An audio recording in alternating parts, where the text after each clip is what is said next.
Assalamualaikum warahmatullahi wabarakatuh.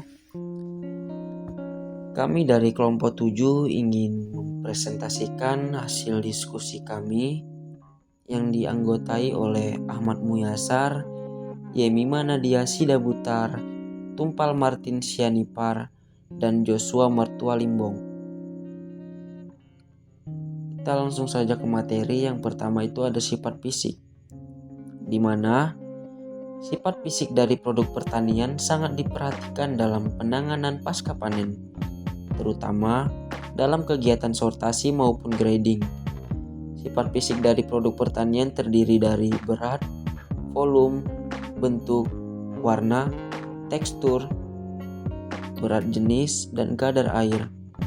Di mana sifat fisik tersebut, berat dan volumenya biasanya dipakai untuk pemutuan buah berdasarkan kuantitas. Nah, untuk tabel sendiri bisa kita lihat di slide yang bawah ya. Nah, baik, untuk kesimpulan dari pembahasan di atas dapat disimpulkan yang pertama, bahan yang memiliki angel propose yang kecil akan membentuk gundukan kerucut yang lebih datar. Yang kedua, bahan yang memiliki angel propose yang besar akan membentuk gundukan kerucut yang lebih tinggi. Yang ketiga, semakin tinggi nilai densitas bulk, maka nilai porositas akan semakin rendah.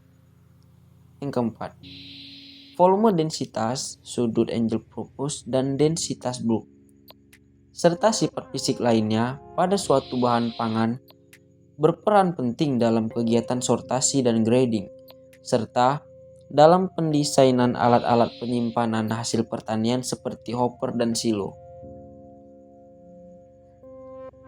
Selanjutnya ada sifat mekanik. Sifat mekanik merupakan salah satu sifat dari bahan hasil pertanian yang perlu diketahui sebagai bentuk penanganan suatu bahan hasil pertanian. Sifat mekanik salah satunya yaitu kekerasan pada bahan, di mana kekerasan bahan merupakan komponen penting dalam menentukan proses kematangan, bahkan menentukan tingkat kerusakan dari bahan hasil pertanian tersebut. Kematangan suatu bahan hasil pertanian adalah dengan melakukan percobaan pada tingkat kekerasan digunakan masing-masing oleh bahan pertanian tersebut. Untuk contohnya bisa kita lihat di slide bawah.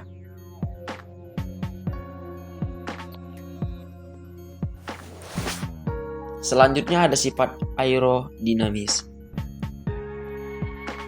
Sifat ini adalah sifat bahan pertanian yang mengalami pengangkutan dan pemisahan dari bahan yang tidak diperlukan dengan menggunakan udara. Terminal velocity terjadi pada saat kecepatan gravitasi sama dengan hambatan udara. Aerodinamika berarti penyelidikan mengenai gerakan-gerakan benda dalam udara. Faktor-faktor yang mempengaruhi adalah temperatur udara, kecepatan udara, tekanan udara, dan kerapatan udara.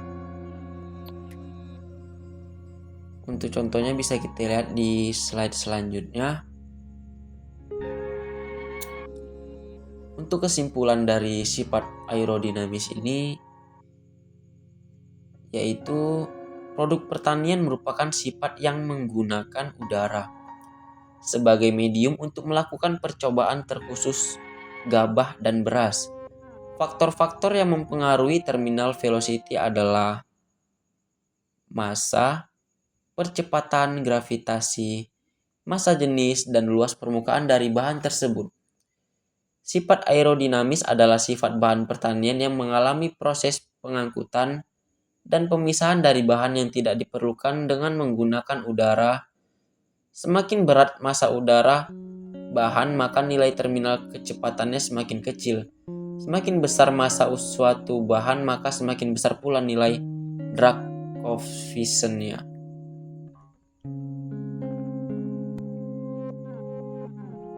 Selanjutnya ada sifat thermal.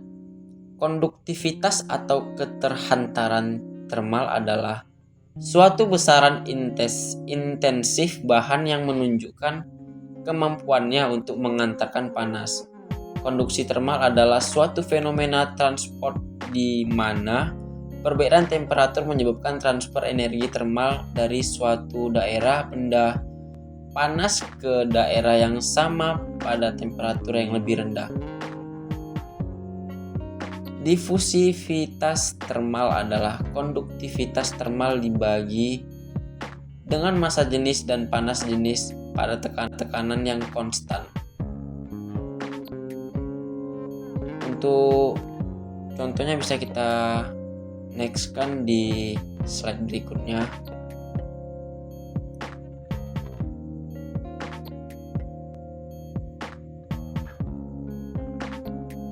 Nah, untuk kesimpulannya, luas penampang mempengaruhi nilai konduktivitas termal suatu material atau bahan, di mana semakin besar luas penampang suatu material atau bahan, maka konduktivitas termalnya akan semakin kecil, dikarenakan kalor harus mengisi pada semua bagian luasan material dengan sama besar. Hal ini menyebabkan laju kalornya semakin kecil, sedangkan semakin sempit luas penampang, maka konduktivitas panas akan semakin besar. Oleh karena itu, semakin besar konduktivitas bahan yang digunakan, maka semakin besar pula laju kalor yang terjadi. Nilai konduktivitas yang lebih besar mengartikan bahwa semakin besar panas yang dapat diterima oleh bahan tersebut, sehingga bisa dibuat konduktor panas yang baik. Begitu pula sebaliknya, semakin kecil nilai konduktivitas panas, maka semakin sedikit panas yang dapat diterima benda tersebut.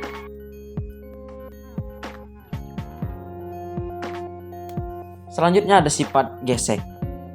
Sifat gesek ini banyak kasus, sangat penting untuk dianalisis pada semua bidang teknik pertanian. Gesekan selalu terjadi pada beberapa bentuk selama pergerakan bahan dan mempengaruhi gaya yang di dalam silo dan struktur penyimpanan lainnya. Beban vertikal pada dinding ditentukan oleh koefisien gesekan.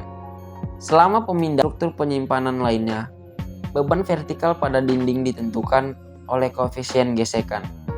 Selama pemindahan secara pneumatis, khususnya pada bahan berkonsentrasi tinggi, gesekan antara bahan dengan dinding merupakan hambatan yang cukup penting.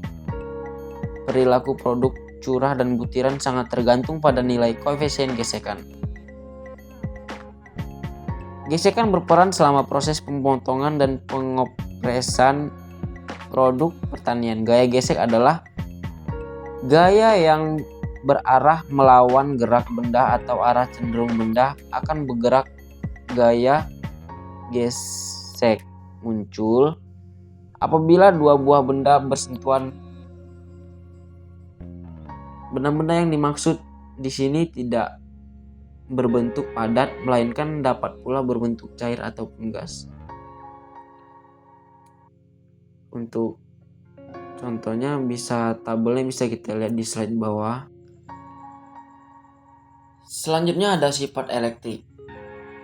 Pengukuran konduktan pada bahan hasil pertanian dapat digunakan untuk menentukan kadar air bahan tersebut, terutama biji-bijian.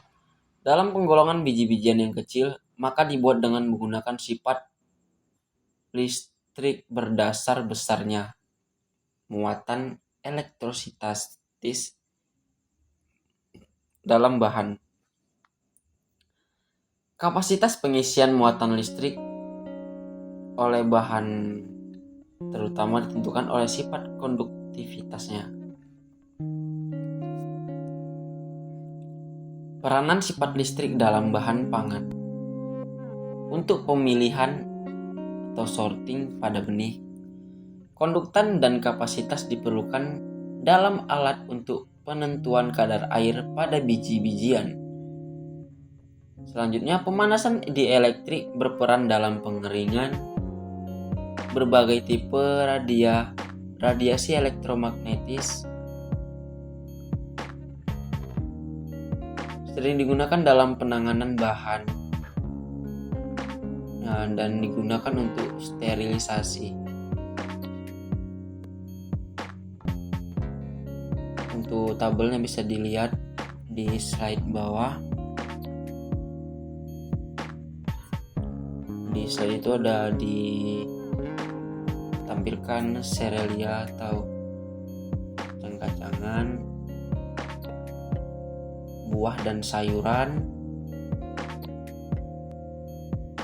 terus ada umbi dan kompor. Sekian hasil presentasi kami. Lebih dan kurangnya saya mohon maaf, karena setiap manusia tidak luput dari kesalahan.